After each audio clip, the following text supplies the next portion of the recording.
आपका वेलकम है आशीष किशन। तो आज हम देखेंगे हेडिंग लगाया प्रतिरोध की निर्भरता। पेपर में पूछी गई है 2 नंबर में। डिपेंडेंट आप किसके ऊपर डिपेंडेंट हो? अपनी माता के ऊपर के पिता के ऊपर? प्रतिरोध की निर्भरता, प्रतिरोध की निर्भरता, निर्भरता, डिपेंडेंसी ऑफ रेजिस्टेंस। जो आपका प्रतिरोध है किस किस पर निर्भर करता है, ठीक है। तो मान लीजिए यह आपका कोई तार है बिजली का, ठीक है, ठीक है, ठीक है। ये कोई मान लीजिए बिजली का तार है, क्या है? तार है, तार है, तार, वायर। अब ध्यान से देखना, हम बात कर रहे हैं प्रतिरोध की निर्भरता। प्रतिरोध किस किस चीज पर निर्भर करता है? देखो ये तार है, तो तार की सीधी सी बात है, लंबाई होगी कि नहीं होगी? कोई तार है तो लंबाई तो होगी। तो मान लो इसकी लंबाई कितनी है? एल। कितनी लंबाई इसकी? एल। लंबाई कितनी है? एल। तो जो आपका प्रतिरोध है, प्रतिरोध तार की लंबाई पर निर्भर करता है। प्रतिरोध तार की लंबाई पर निर्भर करता है। तो हम लिखे हैं जो आपका प्रतिरोध है निर्भर करता है किस पर? तार की लंबाई पर। निर्भर करने का मतलब है इसके समानुपाती होता है। जो यही तो मैंने चिन्ह लिखाया था आपको, किसका चिन्ह है? समानुपाती का, समानुपाती, ठीक है, ठीक है। तो जो आपका प्रतिरोध है किसके समानुपाती होता है? तार की लंबाई के, तार की लंबाई। आपसे कोई पूछे प्रतिरोध की निर्भरता लिखो तो आप क्या लिखो? तार की लंबाई, और लिखा रहे हैं, ठीक है। अब ध्यान से समझना, इस चिन्ह को क्या बोलते हैं? समानुपाती बोलते हैं। क्या बोलते हैं? समानुपाती बोलते हैं। मैंने लिखा प्रतिरोध समानुपाती तार की लंबाई। इसका क्या मतलब है? अगर आप प्रतिरोध बढ़ाओगे, मत प्रतिरोध का मान ज्यादा करोगे तो तार की लंबाई बढ़ेगी। कहने का मतलब आप जितना लंबा तार लोगे, आप जितना लंबा तार लोगे उतना ज्यादा आपको क्या मिलेगा? प्रतिरोध मिलेगा। जितना ज्यादा लंबा तार उतना ज्यादा प्रतिरोध, ठीक है। छोटा तार लोगे तो कम प्रतिरोध मिलेगा, अगर ज्यादा लंबा तार लोगे तो आपको ज्यादा प्रतिरोध मिलेगा, ठीक है। तो पहला बात हमने देखी, प्रतिरोध समानुपाती तार की लंबाई, यानी प्रतिरोध किससे दर्शाएंगे? आर से। समानुपाती है ऐसा तैसा, तार की लंबाई क्या? एल, ठीक है। तो समीकरण नंबर 1 पहला आपका, तो प्रतिरोध समानुपाती तार की लंबाई, ठीक है। और दूसरा है आपका जो प्रतिरोध है आपका, ठीक है, प्रतिरोध व्युत्क्रमानुपाती होता है। ध्यान से देखना, देखो ये तार की लंबाई हो गई, इसको क्या बोलेंगे? अभी देखना, इसको क्या बोलेंगे? इसको तार, देसी भाषा में बात करें तो तार की मोटाई नहीं होगी ये। मान लो ये आपका तार है, ये तो लंबाई हो गई, और ये क्या होगी? आपकी सर्कल टाइप मोटाई होगी। लेकिन जो तार की मोटाई है इसको उसमें फिजिक्स में क्या कहते हैं? इसको बोलते हैं अनुप्रस्थ काट का क्षेत्रफल। अनुप्रस्थ काट का क्षेत्रफल, एरिया ऑफ क्रॉस सेक्शन, इसको दर्शाते हैं किससे? आर। जो आपकी तार की मोटाई है उसको क्या बोलते हैं हम? अनुप्रस्थ काट का क्षेत्रफल। क्या बोलेंगे? तार की मोटाई को अनुप्रस्थ काट का क्षेत्रफल। तो जो आपका प्रतिरोध है किससे दर्शाओगे आप? आर से। अरे सॉरी, ए से ही दर्शाएंगे, ठीक है। एरिया यानी ए, ठीक है। जो आपका प्रतिरोध है व्युत्क्रमानुपाती हुआ किसके? देखो व्युत्क्रम का मतलब होता है उल्टा, मैंने कराया था आपको, रविवार क्वेश्चन देखा होगा आपने। व्युत्क्रम का मतलब होता है उल्टा। तो अनुप्रस्थ काट का क्षेत्रफल का व्युत्क्रम क्या होगा? इसका उल्टा कर दो, एक के नीचे लिख दो इसको, ठीक है। तो प्रतिरोध व्युत्क्रमानुपाती होता है किसके? अनुप्रस्थ काट के क्षेत्रफल के। अभी लिख देंगे हिंदी में, ठीक है। अनुप्रस्थ काट का क्षेत्रफल, ठीक है। अब इसका मतलब समझे, देखो प्रतिरोध ऊपर है और ये अनुप्रस्थ काट का क्षेत्रफल 1 के नीचे है। इसमें क्या मतलब है? यदि मैं अनुप्रस्थ काट का क्षेत्रफल, इसका मतलब समझ लो क्या? मोटाई से है। किसकी मोटाई से? तार की मोटाई से, ठीक है। यदि मैं तार की मोटाई बढ़ाऊं, मतलब अनुप्रस्थ काट का क्षेत्रफल बढ़ाऊं, यदि मैं तार की मोटाई बढ़ाऊं तो जो आपका प्रतिरोध है वो क्या होगा? घटेगा। क्या होगा? घटेगा। क्या होगा? घटेगा। इसका मतलब समझ में आया? यदि आप मोटा तार लोगे, मोटा तार लोगे तो उसका प्रतिरोध कम होगा। आपने देखा है जो पतले तार होते हैं, पतले तार होते हैं वो ज्यादा गर्म पड़ जाते हैं, पड़ जाते हैं नहीं पड़ जाते? क्योंकि उसका प्रतिरोध क्या है? अधिक है। क्योंकि उसकी मोटाई कम है, तभी तो उसका प्रतिरोध ज्यादा हो गया, तभी तो तार गर्म पड़ गया आपका। अगर मैं तार मोटा ले लूं तो वो गर्म नहीं पड़ेगा। क्यों? नहीं गर्म पड़ा क्योंकि उसका प्रतिरोध कम है, यही कारण है। ठीक है, अगर तार मोटा है तो प्रतिरोध क्या हो जाएगा आपका, कम हो जाएगा। यदि मैं तार कैसा कर लूँ, तार की मोटाई कम कर लूँ तो प्रतिरोध का मान बढ़ जाएगा। आपने पतला तार होगा तो ज्यादा गर्म पड़ जाएगा। ठीक है, तो आप इसको क्या लेगो, प्रतिरोध को आर से और अनुप्रस्थ काट रहे क्षेत्रफल को ए से। ठीक है, तो समीकरण नंबर 2 कौन सा वाला, हाँ व्युत्क्रमांक।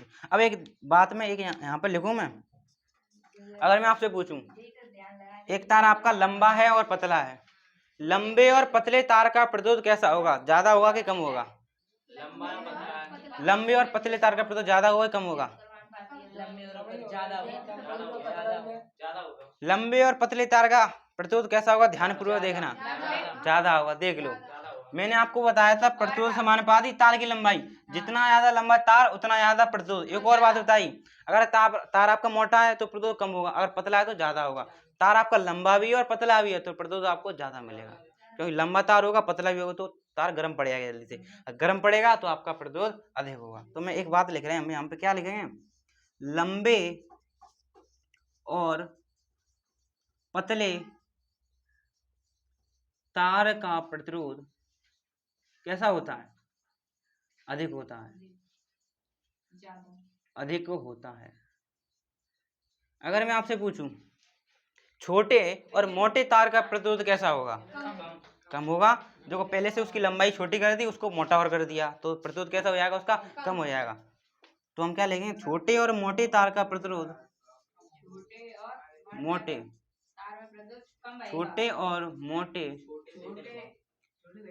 छोटे और मोटे तार का प्रतिरोध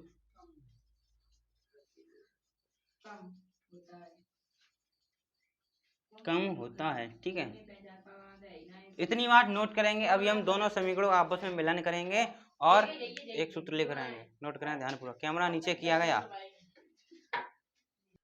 अब आप देखें जो हमने अभी समीकरण बनाए थे पहले और दूसरे, उन दोनों समीकरणों को आपस में कंबाइन करो। अब आप क्या लिखोगे, समीकरण 1 व 2 से, समीकरण 1 व 2 से। ठीक है, दोनों समीकरण को एक ही में लिख देंगे। ठीक है, दोनों तरफ आर थी तो आर मैंने एक बार ले ली, आर समानुपाती किसके था, आर के था, और वो मोटाई की क्या था, व्युत्क्रमानुपाती था, उसको नीचे ले लिया। ठीक है, दोनों को बराबर लिख लिया, दोनों एक में आ गए। ठीक है, अब ध्यान से देखना, ये किसका चिन्ह है, समानुपाती का। इसको उठाऊंगा बराबर लाऊंगा तो कोई ना कोई आपको बगल में लिखना पड़ेगा, नियतांक लिखना पड़ेगा। ठीक है, तो मैंने समानुपाती उठाया बराबर लेकर आया। ठीक है, अब बगल में कोई ना कुछ लिखना पड़ेगा आपको। तो ठीक है, बराबर उठाया तो बराबर में एक शब्द लेकर आया जिसको मैंने बोला क्या, ये। अब आपको ये क्या, इसको हम क्या बोलते हैं, रो बोलते हैं। तो आर बराबर रो एल वाई ए, ये क्या है आपका, इसको हम क्या बोलेंगे, रो। क्या है, रो। यह क्या है यह एक समानुपाती नियतांक है, समानुपाती नियतांक है, इसको रो बोलेंगे, रो। जैसे यह एक समानुपाती नियतांक है, जैसे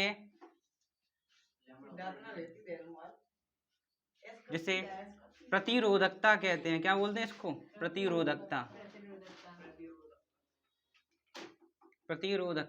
कहते हैं। ठीक है, तो वैसे नाम बोले तो इसका नाम क्या, रो, लेकिन इसमें क्या बोलोगे आप, इसको प्रतिरोधकता बोलोगे। क्या बोलोगे इसको, प्रतिरोधकता। ठीक है, ठीक है, आपको निकालनी पड़ेगी। ठीक है, तो ये आपका क्या बनेगा, एक सूत्र बनेगा। ठीक है, इसके ऊपर हम क्या पढ़ेंगे, क्वेश्चन करेंगे। क्या करेंगे, क्वेश्चन करेंगे। इसको नोट करें, आर बराबर रो एल वाई ए। ठीक है, लो देखो, इसके मात्रा की बात करें, देखो ए को इधर लेके जाओ आर के पास। ठीक है, ए को इधर लेकर आए, आर इंटू ए बन गया।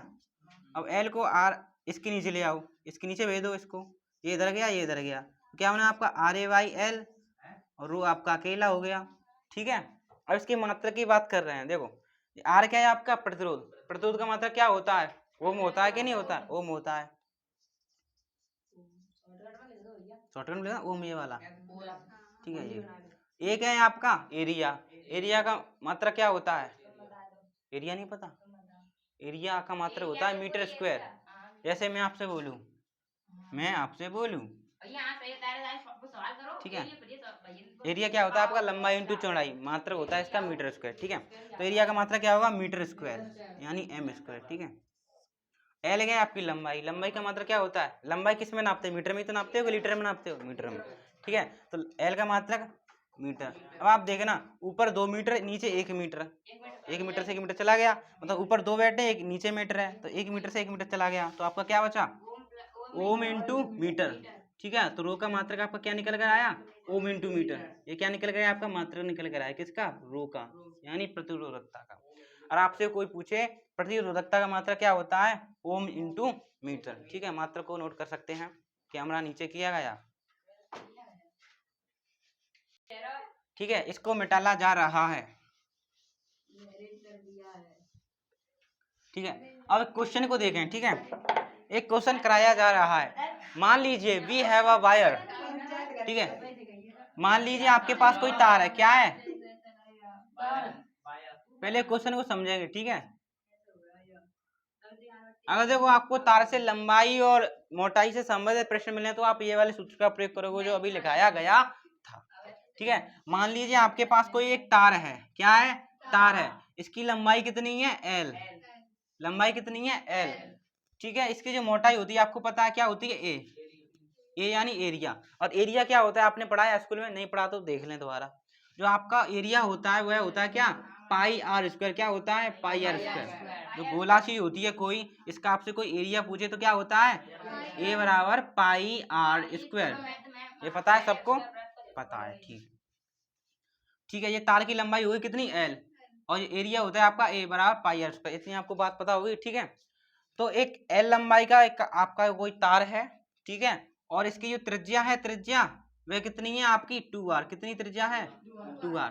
मेरे कहने का मतलब है ए बराबर क्या होता है आपका पाई आर स्क्वायर होता है, सीधी सी बात है, ठीक है। एक क्वेश्चन यहाँ पर देखें, आपका कोई एक एल लंबाई का कोई आपका एक तार है और उस तार की त्रिज्या कितनी है 2r, ठीक है। उस तार की त्रिज्या कितनी है 2r, और इस तार का जो प्रतिरोध है वह कितना है आपका R1, कितना है R1, कितना है R1, पता चला। क्वेश्चन दिया गया है आपके पास एक तार है एल लंबाई का और त्रिज्या कितनी है उसकी 2r और प्रतिरोध कितना है इसका R1। अब इसी तार को उसने क्या कर दिया पिघला दिया, क्या कर दिया पिघला दिया, क्या कर दिया पिघला दिया, पिघला दिया, ठीक है। इसने इसको पिघला दिया, पिघलाकर इसकी लंबाई कितनी थी एल और उसकी लंबाई कितनी कर दी उसने 2l कर दी, मतलब लंबाई उसने कितनी कर दी दुगुनी कर दी। पहले एल थी और उसने लंबाई कितनी कर दी 2l कर दी, कितनी कर दी 2l, सॉरी माफ कीजिए आपकी यहाँ पर एल आर है, ठीक है। एल लंबाई और आपका कोई एक तार था, इसको पिघलाकर लंबाई कितनी कर दी उसने दुगनी, यानी पहले एल थी अब 2l कर दी, ठीक है। इसकी त्रिज्या पहले कितनी थी आर थी, अब कितनी कर दी उसने 2r, कितनी कर दी 2r। इसका प्रतिरोध मान लीजिए कितना है R2, कितना है R2। अब आपको ये बताना है जो नए तार का प्रतिरोध है यानी कि R2 पहले वाले का कितना गुना है, पहले वाले का कितना गुना है, ध्यान से देखना। एल लंबाई का कोई आपका तार है, त्रिज्या R, प्रतिरोध, ठीक है। इसको पिघलाया, लंबाई का एक तार बनाया और उसकी त्रिज्या कितनी है 2r और प्रतिरोध कितना है R2। आपको सिर्फ यह बताना है जो ये वाला तार है इसका जो प्रतिरोध है R2 पहले वाले का कितना गुना है, ठीक है। तो हम करा रहे हैं एक एक करके समझना, फिर दूसरा प्रश्न आपको दिया जाएगा फिर आप उसको करना, ठीक है। तो ठीक है, तो आपने एक सूत्र पढ़ा था, क्या सुना था R बराबर, क्या सुना था R बराबर रो एल बाई ए, ये सुना था कि नहीं सुना था, सुना था, ठीक है। तो ये वाला सूत्र लगा रहे हैं इसके लिए, ठीक है। तो इसके लिए R क्या है, इसके लिए R क्या है R1 है, तो R की लगाओ R1, ठीक है, ठीक है। रो ऐसा का ऐसा ही, L कितना है इसके लिए, L के लिए L है, यानी लंबाई L है इसकी भी, तो L की L रही, ये यही है। और ए का मान है आपको मान बताया, ए का मान क्या होता है पाई आर स्क्वायर, ठीक है। देखिए क्या लगा दो आप पाई आर स्क्वायर, त्रिज्या भी यार, त्रिज्या भी यार, कोई दिक्कत की बात नहीं, ठीक है। तो समीकरण नंबर ये आपका 1 बन गया। अब यही सूत्र आप इसमें लगाओ, इसके लिए प्रतिरोध कितना है, आर का मान कितना है R2 नहीं है तो आर के R2 लगा दो, ठीक है। चलो रो ऐसे तैसे, ठीक है। एल इसके लिए कितना है 2l है, तो एल के क्या लगाओगे आप 2l लगाओगे। चलो नीचे का होता है आपका पाई, ओ सॉरी ए होता है, ए का मान कितना होता है पाई आर स्क्वायर, क्या होता है आर स्क्वायर, क्या होगा नीचे पाई आर स्क्वायर होगा, ये का मान आपको ये पता होता है। लेकिन इस वाले के लिए आर कितनी है, 2r नहीं है, इसके लिए आर थी तो आर की आर लगाई हमने, लेकिन इस वाले के लिए जो आपकी आर है वह कितनी है, 2r है, तो हम क्या लगाएंगे, पाई आर की क्या लगाओगे आप, 2r लगाओगे, तो 2r होल स्क्वायर है तो होल स्क्वायर लगा दो, ठीक है, ये कर दिया। अब ध्यान से देखना, r2 बराबर रो, दो आगे लिख लो, 2 रो l बाई पाई, 2r का स्क्वायर है, इसका क्या हो जाएगा, तो 2 का वर्ग 4, ठीक है, 4 आगे लिख लो, और r का वर्ग r स्क्वायर, इतना हो गया, ठीक है। अब आप क्या करोगे, 2 से 4 काट दो, 2 दूनी 4, ठीक है, कितना हो जाए आपका, r2 बराबर रो l by pi r square, और ये आपके बगल में 2 है ही नहीं।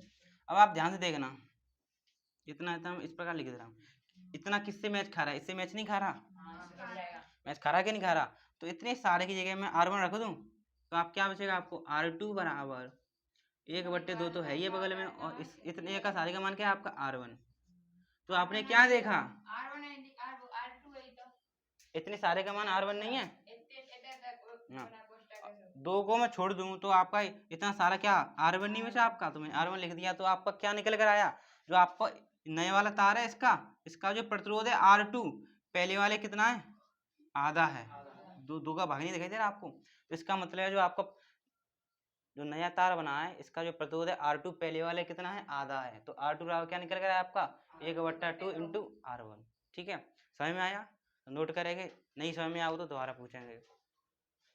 हाँ, अब आप देखना, आपके लिए दूसरा प्रश्न है, ठीक है, आपके पास एक तार है, उसकी लंबाई L है और त्रिज्या R है, उसको पिघला दिया, लंबाई 3 गुनी कर दी गई, और जो आपकी त्रिज्या है उसको आधा कर दिया गया, ठीक है। तो अब आपको बताना है जो आपका नया तार का प्रतिरोध है, यानी जो R2 है पहले वाले का कितना गुना होगा, इसको करें, लंबाई दुगनी ही कर दें, आपको ज्यादा आसानी होगी, दुगनी या तिगनी कर दें, तिगनी उतार लिया तो कोई दिक्कत की बात नहीं है, करें। अब आप देखोगे आपके पास दूसरा प्रश्न बदल दिया गया है, एल लंबाई और आर त्रिज्या का आपके पास एक तार था जिसका प्रतिरोध R1 था, इसको पिघला दिया, ठीक है, तो उसकी लंबाई कितनी कर दी गई, 3 गुनी कर दी गई, और त्रिज्या R/2 कर दी गई। तो आपको जो बताना है जो आपका नया तार है R2, इसका जो प्रतिरोध है पहले वाले का कितना गुना होगा, ध्यान से देखना। तो ये आपको ये सूत्र लगाना है, लगा दिया आपने, ये वाला सूत्र इसमें अप्लाई करें, ध्यान से देखना, इस वाले के लिए R का मान कितना है, R1 लगा दिया, रो ऐसा तैसा, L है तैसा का तैसा, ए का मान होता है पाई स्क्वायर लगा दिया, ठीक है। अब इधर चलो, ठीक है, ध्यान से देखना, इसके लिए यही सूत्र लगाओगे, इसके लिए प्रतिरोध का मान कितना है, R2 है, R2 लगा दो, चलो, रो ऐसा तैसा, लंबाई कितनी है इसके लिए, 3L, तो 3L लगा दो, 3 आगे लिख लो, L पीछे लिख दो, ठीक है, चलो। अब ए का मान क्या होता है आपका, पाई आर स्क्वायर, क्या होता है, पाई आर स्क्वायर, और इसके लिए आर कितनी है, r/2, आर कितनी है, r/2, हम क्या लिखेंगे, पाई आर की कितना है, r/2, r/2 वर्ग होता है तो वर्ग लगा दो, ठीक है, ये कर लिया आपने, सबने किया होगा, क्या करो और करो, 3 रो l बाई पाई r/2 का वर्ग करो, तो r का वर्ग तो r स्क्वायर हो गया, 2 का वर्ग कितना हो गया, 4 नहीं हो गया, तो 4 हो गया। आपको बता दें जो 3 नंबर की चीज होती है, 1 2 3, जो 3 नंबर वाली चीज होती है वह हमेशा कहाँ पर आती है, टॉप पर आती है, ऊपर आती है, ठीक है, 3 नंबर की चीज होती है कहाँ पर आती है, ऊपर आती है, ऊपर गुणा करा देते हैं उसका, ठीक है। तो 4 का ऊपर क्या हो जाएगा, गुणा हो जाएगा, तो 4 गुणा किससे होगा, 3 से होगा, तो 4 दिया 12 rho l by pi r square, ये आपका क्या था, R2। अब ध्यान से देखो इस प्रश्न को, rho l by pi r square इससे नहीं मिल रहा, इससे मिल रहा है, देखो ये इससे मिल रहा है, और इसका मान क्या है आपका R1 है, तो लगा दो यहाँ पर, तो R2 बराबर क्या निकल रहा है आपका 12R1, ठीक है। जो आपके नए तार का प्रतिरोध है R2 पहले वाले कितना गुना है, 12 गुना, ठीक है, समझ में आया, नोट करेंगे, दोबारा मिलेगा, नोट करें। एक प्रश्न दिया गया है, मान लीजिए तीसरा प्रश्न है, आपके पास एक तार है, क्या है, तार है, ठीक है, इसकी लंबाई कितनी है L, प्रतिरोध कितना है R1, ठीक है, L लंबाई का एक तार है, ठीक है, इसको पिघला दिया, क्या कर दिया गया, पिघला दिया, पिघला दिया, ठीक है। एक आर एल लंबाई का आपका एक प्रतिरोध है, ठीक है, इसको पिघला कर इसकी लंबाई कितनी कर दी गई, इसकी लंबाई कितनी कर दी गई, मान लीजिए इसकी लंबाई कर दी गई कितनी, 12, ओ सॉरी 12 कर दी गई। तो नहीं, अब आपको बताना है इसका प्रतिरोध कितना है, R2। तो आपको ये बताना है R2 का मान पहले वाले का, आपको ये बताना है R2 का मान पहले वाले का कितना गुना होगा, ठीक है। अब R की वैल्यू, यही तो चक्कर है, अब R की वैल्यू उसने नहीं बताई, अब कितनी है, अब कितनी है उसने नहीं बताया, पहले तो बता देता था इसकी 2R उसकी R/2, ये नहीं बताया। अब आप कैसे करोगे इस प्रश्न को, ठीक है। क्या क्वेश्चन क्या करे, ध्यान से सुना। L लंबाई का एक तार है, L लंबाई का एक तार है, पिघलाकर लंबाई कितनी कर दी, 2L कर दी। तो अब आपको ये बताना है जो आपका नया तार का प्रतिरोध है R2 पहले वाले का कितना गुना होगा। देखो एक ट्रिक बहुत बढ़िया ट्रिक है, ध्यान से समझना। आपको क्या बताना है, ये बताना है जो नए तार का प्रतिरोध है यानी कि R2 है, आपको ये बताना है पहले वाले का प्रतिरोध यानी कि R1, इसका कितना गुना होगा, इसका कितना गुना होगा, जो गुना होगा उसको यहाँ पर लिखते हैं। कैसे पता करोगे, देखो लंबाई पहले कितनी थी, L थी, कितनी गुना कर दी, 2 गुना कर दी, 2 गुना कर दी। अब आपको क्या करना है, जितना गुना लंबाई करी गई है, जितने गुना आपकी लंबाई की गई है उसका वर्ग कर दो। तो कितने कितने गुना लंबाई करी गई है आपकी, 2 गुना, तो 2 का वर्ग कितना हो जाएगा आपका, 4 आएगा, 4 यहाँ पर लिख दो, बस हो गया आंसर। तो नए तार का प्रतिरोध पहले वाले कितना हो गया, 4 गुना हो गया, ठीक है, सीख गए। अगर मैं आपसे बोलूं L लंबाई का आपका एक तार है, अब इसको पिघलाकर कितनी लंबाई कर दी, इसकी 3 गुना कर दी, ठीक है। अब बताओ जो पहले नए तार का प्रतिरोध पहले वाले कितना गुना होगा, 9 गुना होगा, कितने गुना होगा, 9 गुना होगा, सीख गए, ठीक है। अब आपको एक एनसीईआरटी का प्रश्न दिया जा रहा है, अब आप उसको करके देखना। तो इसका आंसर क्या हो जाएगा, जो आपका नए तार का प्रतिरोध है जो R2 है पहले वाले का कितना गुना हो जाएगा, कितना गुना हो जाएगा, 9 गुना है। कैसे, आपको बस ये देख लेना कितना गुना किया गया है, 3 गुना किया गया है, 3 का आप क्या कर दो, सिंपली वर्ग कर दो, तो कितना हो गया आपका 9।